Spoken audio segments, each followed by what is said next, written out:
ಮನುಷ್ಯನಲ್ಲಿ ಒಂದು ವರ್ಚಸ್ಸಿರುತ್ತೆ. ಇದು ಮೇಧಾಶಕ್ತಿಯಿಂದ ಬರುವಂಥ ವರ್ಚಸ್ಸು. ಈ ವರ್ಚಸ್ಸು ಹೇಗೆ ಹೊರಗಡೆ ಬರುತ್ತೆ, ರೇಡಿಯೇಟ್ ಆಗುತ್ತದು.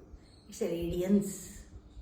ಹೇಗೆ ಅಂದರೆ, ನಿಮ್ಮಲ್ಲಿ ಆತ್ಮವಿಶ್ವಾಸ ಇದ್ದರೆ ಆ ಕಳೆ ಹೊರಗಡೆ ಬರುತ್ತೆ. ಅದಷ್ಟೇ ಬಂದರೆ ಸಾಲದು.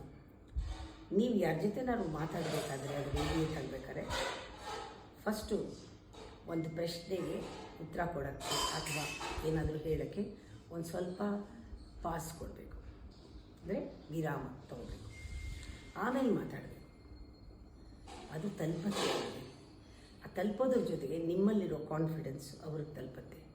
ಕಣ್ಣಲ್ಲಿ ಕಣ್ಣಿಟ್ಟು ಅದನ್ನು ಹೇಳಿದಾಗ, ಫ್ಯೂ ಸೆಕೆಂಡ್ಸ್ ನೋಡಿ ಹೇಳಿದಾಗ ಅವರಲ್ಲಿ ಕೂಡ ಆ ಕಾನ್ಫಿಡೆನ್ಸ್ ಬರುತ್ತೆ.